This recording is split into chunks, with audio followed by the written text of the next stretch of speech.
Welcome into the season finale, of the Warchant Report, powered by Cummins. It's week 14. It's Florida week, everybody. Thanks for joining us.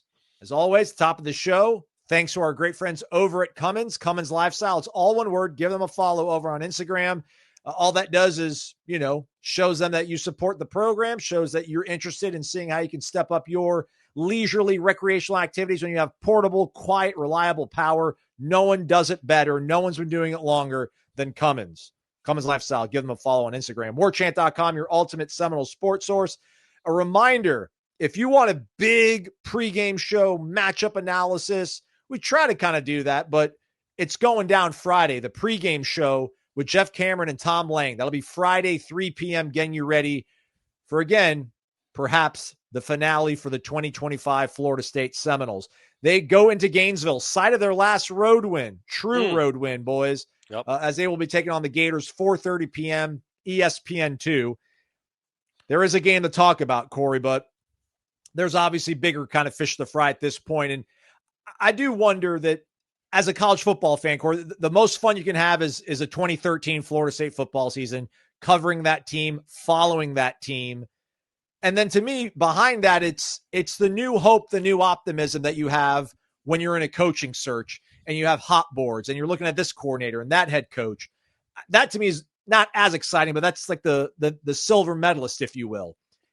Do you anticipate there's going to be so much change at Florida State moving forward that we almost will have that quasi rush of a coaching search because there's going to be so much new, or do you think it'll be more nuanced and around the edges? Well, I do think there'll be some new. I don't know how many coordinators they're going to be hiring. I would certainly expect it to be more than none, but I don't know. They both could come back or they both could leave. But there's going to be changes to the coaching staff for sure. I don't know how much that's going to excite people.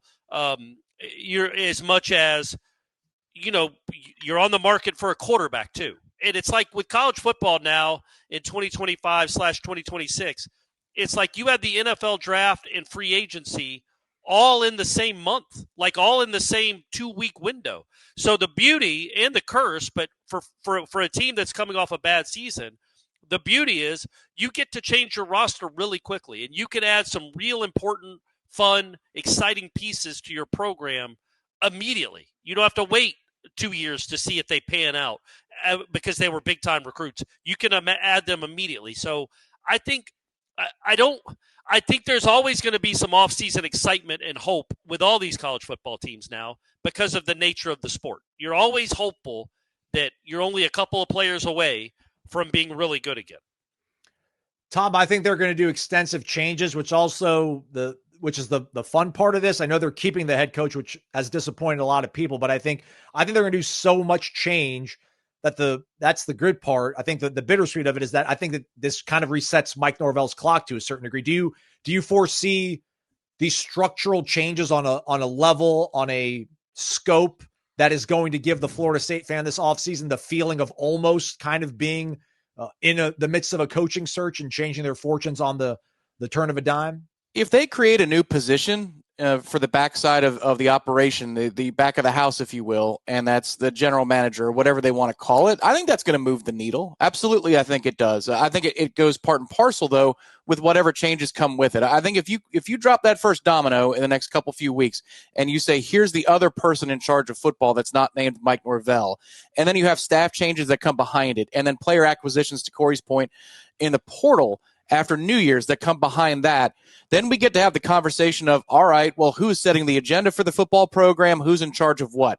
Is Mike Norvell in charge of all portal decisions? Does this new figure in charge of coaching hires? What's the blend between the two of them? I think that's a fascinating thing to cover. I think ultimately once you get into spring football, the personnel would be the bigger thing that people are going to focus on because you want to see the videos and the photos and hear the stories and the tales of whatever the new players are doing on campus. But I think, over the next 6 weeks as you're leading up to the portal, there's enough interest that can be generated there. I just don't know how much buzz it carries into, say, the summer, the way that you felt like there was a little extra pep in everybody's step with Gus Malzahn and Tony White.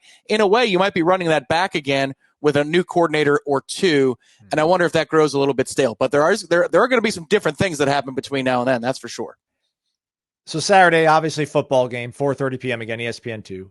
Corey, can you help eloquently quantify how nice it would be to finally win a road game again? How nice it would be to beat Florida? How nice it would be to get bowl eligibility?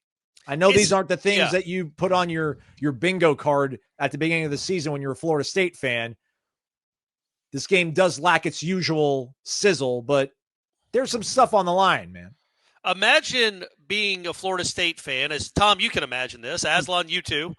You start the season 3-0, and then you don't go to a bowl. Holy cow.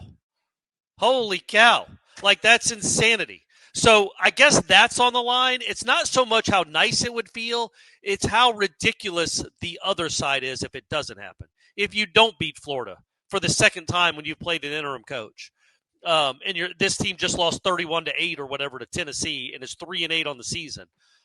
If you lose this game, to go winless again on the road for 2 straight years, and to miss a bowl for the second straight year, I think it's the indignity of that would be, that's what's stronger than how good it might feel to get an extra 12 practices. It's just avoid that indignity. Not because the bowl means anything, not because it makes this season a success, not that you'll even pat yourself on the back for beating a Florida team that everybody's beaten besides Texas, but because you would avoid the indignity of missing a bowl when you started the season 3-0. You went 2-8, 2-7 over your last 9 games. Anyway, so avoid that indignity. That's what you're trying to do. Try following that one up, Tom. Yeah, again, I get it, man. It's still Florida, but we have to say that out loud several times to really get ourselves off the couch and motivated to talk about this, unfortunately, Tom. But yeah, man, to get the monkey off your back to a certain degree, just going into next season, you're going to have to play Alabama week 3 on the road. It'd be nice to be like, all right, man, we got one of these under our belt, to get those 12 practices, to see more from the Deceers, to see Kevin win in a game and not lose his eligibility. Feels like there's a lot of good to be had with a win on Saturday for Florida State. Yeah, I can find material benefits. And it's, I don't know how much it'll generate fan interest. Now, if they go to the bowl, it's the Gasparilla Bowl. Hey, a bunch of Noles can set some time aside to go enjoy a bowl game, enjoy the beaches of the 727. All right, there's some benefits there. But for the operation, Mons, you can go to Mons. Maybe many Noles will. You know what? There's a lot of discretionary dollars that Noles figure out how to spend. We'll see what they do. But the material benefits to the program would be, I think you're also, from a personnel decision standpoint, speeding up some intel that you would have, which is, hey, man, do these kids want to participate? Which kids do in the 12 practices? Which ones are going to give you early indications that they might be moving on and entering the transfer portal? Without a bowl, they can keep that a little bit more quiet. And then also, if you do bring in new personnel and new coaches or a general manager, scouts, whatever, you get a chance to assess those players during those practices, which gives you a little bit of a leg up of what you might need in the transfer portal. So I do think there are some material benefits here. I'm not sure beyond, and this is the thing, I don't want to underscore this as an Nole fan. Once you get to kickoff and you see the uniforms on the field, it's absolutely, a switch is going to flip, and it's going to matter a hell of a lot, because Florida, eternally. That's the one for me. Some people it's Miami. For me, it's Florida. The lead up to it, but like the kickoff itself will matter. And then if you do win this game, I think there's a lot of things that you can line out and say, yeah, Florida State's better for this, not just because you're beating your rival and you're becoming bowl eligible. Might not need our scuba tank, because we might not be doing that deep of a dive into the Gators, but we are going to talk more about the matchup, and we're also going to talk about the table that's being set for maybe a nice, strong finish to signing day for Florida State. Yeah, I said that out loud, and it could be the truth, everybody. We'll talk more about that and much more next on the Warchant Report, powered by Cummins. Coming soon. On the field, a resurgent Florida State football team, we all hope. And off the field, the Cummins own and QG 7000i DF. The DF standing for dual fuel. That's right, a generator that can run on gasoline or liquid propane. Available later this year, the own and QG 7000i is a great fit for your Class A or fifth wheel RV. In addition to the versatility of dual fuel sources, the QG 7000i delivers world-class engineering from Cummins that results in low vibration, clean exhaust, and electric fuel injection for better efficiency and less maintenance. Follow Cummins Lifestyle on Instagram for more information and be the first to know when the QG7000i drops. Cummins, a world power leader. Welcome back. It's the Warchant Report powered by Cummins. Cummins Lifestyle. Give them a follow on Instagram. Come check us out over at warchant.com. And on Friday, Black Friday, take advantage of the 50% off special at warchant.com. Also gets you access to On3's national platforms and rivals, coaching carousel news around the country, transfer portal intel, sign day scoops, message board access, and a full year of access to The Athletic. 50% off an annual membership. Regularly, $119.99. Today only on Black Friday, $59.99. Let's go. They're not going to budge. It's going to be one day, everybody. So if you want to do it, make sure you get on the horn on Friday. With a bonus, I have been told by the man who controls this operation here that there will be a $25 gift code to Garnet and Gold on top of those savings. Let's go. Oh, Friday. Cash. Yeah, cash down. That's a cash down. That's a cash grab right there. Oh, you were milking an udder. I think I was. Our guy Matt LaSerre has been cash, especially when it comes to covering recruiting for Florida State. We gave Matt a different assignment this time around to give us a little bit of a sneak preview of what signing day could look like. Because again, it's next Wednesday. Everybody, buckle up.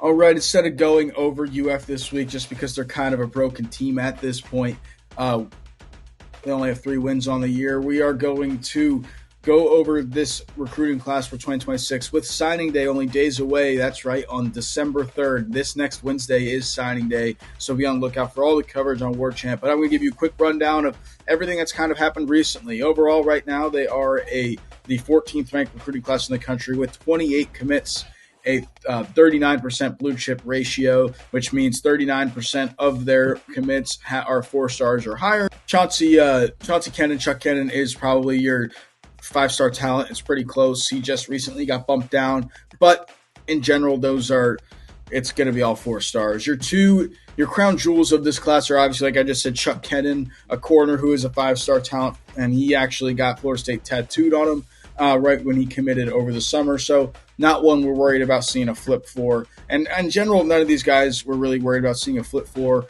We'll get into the one we were really looking at, but that has since changed. There's some dominoes that are close to falling that affect that there. Isaiah Williams, the number 1 linebacker in this class, according to On3 Rivals, has flipped multiple times. At one point, he's committed to Syracuse, I believe Louisville, Florida State at one point before now, Florida and Ole Miss, but he flipped from Ole Miss to Florida State here and has stuck with it all year, has only visited FSU, and I think the retention of Norvell puts an end to that he is going to sign with Florida State no matter what. I don't expect any funny business there from talking to people around the recruitment. Ernest Rankins is your big defensive line recruit. You got him over he chose FSU over Auburn, and so with Hugh Freeze being gone there, no funny business. As I said, no expecting flips. Devin Carter, the son of Dexter Carter, another guy who Auburn was the main competition for. They flipped him from Auburn. Again, not expecting anything. The one we really were watching was linebacker Karan Maycock, who's been committed to Florida State for some time now. But he has been flirting around a little bit. The main guy in this class flirting around has been him as of late. He took an official visit to Texas. But inside Texas' Justin Wells put in a RPM pick for Texas to land a different linebacker, and I think that kind of makes the ship sail for Maycock and the Longhorns. If Mike Norvell hadn't been retained last week, I would say that he would probably be putting on Longhorn burn orange on Wednesday. But since that is the case, or since that's not the case that Norvell's not getting fired, I do expect him to sign with Florida State come Wednesday. We'll go over some recent ones like Corbin. This class has got a good legacy flair to it, like Corbin Fordham, son of Todd Fordham, tight end. They had to flip him from Ohio State. They did that Miami week. You got Michael Ionata, who's another legacy. Noah LaValle, whose brother's already on the team. A lot of legacy flair to this. Jonah Winston, wide receiver, brother of Jameis Winston. You could see the wide receiver skills in his receiving touchdown for the Giants this past week. But overall, this class is pretty locked down, very solid as of right now. And where we're looking at Florida State to make a move is I think they're going to add another edge rusher, and if they were to do that, I think it would be Cameron Wilson, Syracuse commit. He took an official visit to Florida State a couple of weeks ago for that Virginia Tech game, and coming out of that, he said the Noles were neck and neck with Syracuse and that it was a tough decision and it was coming down to the stretch. He's supposed to visit Syracuse this upcoming weekend, November 29th. We'll see if that visit happens. If that visit doesn't happen, I think you like where the Noles sit. I already like where the Noles sit as of now, and we'll kind of see as it goes up towards signing day. But, where we would like to see them at and maybe make a push going into signing day somewhere is offensive line. They lost to Ron Parks here a couple days ago. He decommitted from Florida State and is now training in North Carolina after taking an official visit there.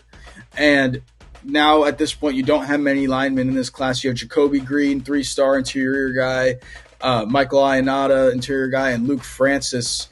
And Luke Francis is more of a project as he's from overseas, hasn't played much football. He actually came as a defensive lineman, and they then switched and said, hey, we think we would like you over on the O-line. And he loved Florida State so much from doing outside research that he liked what he heard from that. But again, in general, this class is pretty rock solid, and we're hoping for a very boring signing day coming up, but where all these kids sign and no flipping and no bad stuff going around, and maybe even a few additions is what I think. I think at least one addition, since I like where Cameron Wilson is trending, but outside of that, I don't see much happening, and we'll see how the situation kind of develops here in the coming days. Thanks again to Matt for his contribution to the show and all the work he's done this whole season, and he will be back next year. That wasn't I didn't want to do a Tony White. Thanks for everything, Matt, this year. Right. And then people think that meant Matt was leaving. Matt's not leaving. Stick around for as long as you would like, Matt. Let me ask you the $64,000 question. If we were playing the pyramid back in the day, you remember that, Corey? You're classically trained. Yeah. Tom Lang, why does this offense sputter when they get inside the 20 when they get on the road? Otherwise, that's not that bad of an outfit. Yeah. But when they get close to the cash part of the field, things just go sideways in a hurry, it seems. Yeah, let me get that right this time so I don't know. There we go. There we go. That's much better. Yeah, that's incorrect. So I did a deep dive for several drive charts for this video, and the answer is dealer's choice. There's a whole lot of things. So, for example, if you want to take a look at the NC State issue that they had, penalties, that was a big problem for them. There's a turnover against Clemson. There are other drives with penalties. Deuce Robinson had a couple of drops on a drive against, I think that was the Virginia Tech game. We know about the turnover on the road at Virginia. It's kind of a dealer's choice across the season of the failures that have happened inside the 20-yard line. The one commonality I found, it doesn't apply to every single drive, it's just the success rate running the football inside the 20, specifically inside the 10. They don't gain a whole lot of yards with a whole lot of consistency there. You got a better chance of scoring a rushing touchdown, it looks like, on the drive charts from about the 12 than you do, say, the 4 or the 5-yard line. A lot of no gainers, 1-yard gains, 1-yard losses in the first plays in the red zone. That's probably because it's a shorter area of the field, so you have more personnel near the line of scrimmage, so it's not as easy to win down there. But honestly, there really is no one overriding thing. It's everything, Aslan. Penalties, turnovers, missed field goals, and then some drops and failures on the ground. That's the number one thing I saw, though, was not a whole lot of success running the football. Wouldn't you agree, too, though, Tom? Like, there's a lot of quarterbacks that can get you from the 25 to the 25 or the 20 to the 20. It's much easier to play that position. But third down and red zone is where you separate the good from the average. Yeah. Right there. You separate the good from the average in the red zone. And I just think they don't have a good enough quarterback in the red zone because the windows are tighter because it's so compressed. And you've got to be quick, you've got to be on time, and you've got to get it to the ball. You got to get it to the receivers quicker than he gets it to them, or make better throws. You got to be more accurate when you're inside the red zone. Yeah, and there's only one dude that he really wants to throw to inside the red zone. So you back at him, and you take away a big facet of the offense. And his legs were shot after the early part of the season. So, I mean, some of those rushing touchdowns, even in recent weeks, have been Tommy's legs, or some of the passing touchdowns have been Tommy buying infinite amounts of time. That's the way that they scored against Clemson on the road. Was I think that play ran for about 7 or 8 seconds before he finds LaWayne McCoy in the end zone for a touchdown. But, yeah, and also I think, Corey, too, on the offensive line, the line has been much better this year. Like, they improved that. What they set out to do, I think they accomplished. But in those obvious situations, a fourth down against Alabama, notwithstanding when Roydell picks it up there. They've had some trouble when you talk about explosive plays. They're trying to go tempo. That first down run, not terribly successful. Short yardage around the goal line, not great and consistent there either. They've been better in that regard, but a quarterback would help even out the what the defense is keying in on. That's for sure. Tom, I don't think they're going to record this one and send it to Atlanta to put in the College Football Hall of Fame for posterity. It's probably going to be a pretty ugly game. Listen, man, Florida's not good at all, and Florida State's not good at all on the road. So what are you expecting out of a Florida team that showed some fight once they let go of Billy Napier, but they've been really taking their lumps of late? I mean, I'm just looking at their schedule on ESPN.com, which shows, again, for whatever it's worth, what that team was ranked when they faced off. LSU was 3rd, Miami was 4th, Texas was 9th, A&M was 5th, Georgia was 5th, Ole Miss was 7th, and they just got off playing Tennessee. They had to play at Ole Miss, Tennessee, Florida State to end their season. What are you expecting? Is there anything left, you think, in the gas tank for just an absolutely wounded Florida Gator football team? It's hard to figure because they were not ready for the Tennessee Challenge last week, and that was at home. So it's not like it's a road-home split thing necessarily. The betting line, for what it's worth, favored Florida, but it's moved to about a pick 'em at the time we're recording this. It's hard to say. What I would say is I think Coach Henshaw is onto something. Henshaw's house on Warchant.com. He called both of these teams front runners this year. If Florida gets up 7-0, I think it's very different than if Florida State gets up 7-0. But it's just who kind of wants that lead first. I know that's not great in terms of prognostication and predictions, but that has been very much the character of the Florida State team I've watched this year. And I suppose that's true also of Florida. If they're in it early, they'll be in it the whole way. But if you knock them out early, maybe that's one of those things where they go and they tucker a little bit. We'll see. Yeah. I just wanted the motivation, especially if you're the Gators, their season's over. They're not going to a bowl game. I know it is the Florida State game, but what sort of fight are you anticipating to see out of the Gators on Saturday, Corey? And will Florida State be able to match or exceed that level of fight? I don't know. I don't expect Florida to just give in or roll over. I don't know that Florida State is equipped to take advantage of a meandering Florida team the way Tennessee was. I don't think they have the offense, especially on the road, to do that. Even if Florida doesn't come out ready to play, they're not going to be behind 31-0. Florida State doesn't have the firepower or the resources to do that. So it's going to be a close game, I assume, and they have a pretty special running back. You don't. They could ride him. Their quarterback is aggravating as he is to watch for Florida fans at times. He can make some special plays. They have some guys outside that can make plays. And the one thing they did, that game was 31-0. I know Tennessee throttled it down, but Florida didn't even quit in that game. Like they showed up and kept Tennessee from scoring again. They do fly around on defense. That's a physical defense. It's a physical team. I think they're good on both lines of the scrimmage. It's going to be a challenge to move the ball and score if Florida wants to play at all. And it's like, why wouldn't you want to play? It's your last game. And some of you might want to impress the next head coach, whoever that is, or get in the portal and impress them. Or it might be the last time you ever get to play the sport. So I don't think motivation, I don't think it's like the way college football is now, neither one of these teams are filled with guys that live and breathe this rivalry. We care a lot more about this rivalry than the players on the team anymore. That's just the nature of it, just like Cowboys and Eagles fans. It's the fans that care. Those guys are mercenaries. They're just NFL football players. They don't care about that rivalry. College football is kind of becoming that as well. But it is their last chance to compete. So that matters more than like who's on the other sideline. So I expect Florida to play really hard. And I don't think that's been a problem with Florida State. I think they've played hard pretty much all season. So it might be a slugfest and gross. It'll probably come down to turnovers. And if you can catch a punt with your hands and not your helmet, might come down to that. All right. Last segment's coming up. Best part of the program, most people say. Prediction time. Whole staff at warchant.com. Hopefully it's Thanksgiving. I gotta chase everybody down. We'll see if they all reported for duty. We'll be back. It's the Warchant Report, powered by Cummins. A rebuild is in progress. Whether it's one of the top brands in college athletics or your adventurous spirit, we all need to recharge from time to time. So trust Cummins, the brand that's been a global power leader for over 100 years. Featuring the Onan line of portable power generators and power stations, tackle any project in your own climb to the top. Follow CumminsLifestyle on Instagram to see the latest builds from the Cummins team and to get inspiration for your next outing. And get your questions into the Renegade Express mailbag. Be the one that's generating discussion to earn entry into the December grand prize drawing for a portable generator or power station from Cummins. CumminsLifestyle on Instagram. Give it a follow.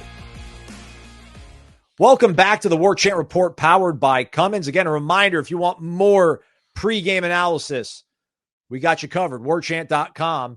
Pregame show, 3 p.m. on Friday with Jeff Cameron and Tom Lang breaking things down as Florida State takes on Florida Saturday, 4:30 in Ben Hill Griffin Stadium. So more coming your way, even though it's Thanksgiving. Still out here working for you, everybody. Take advantage of the Black Friday deal as well.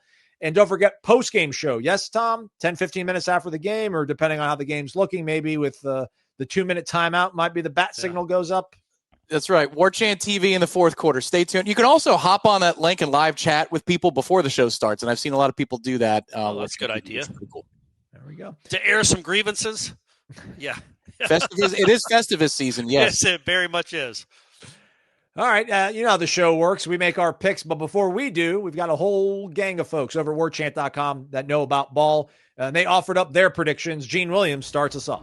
Florida State concludes the 2025 season down in Gainesville against their old rivals, the Gators, who are 3-8 this season. They have been sucking it up.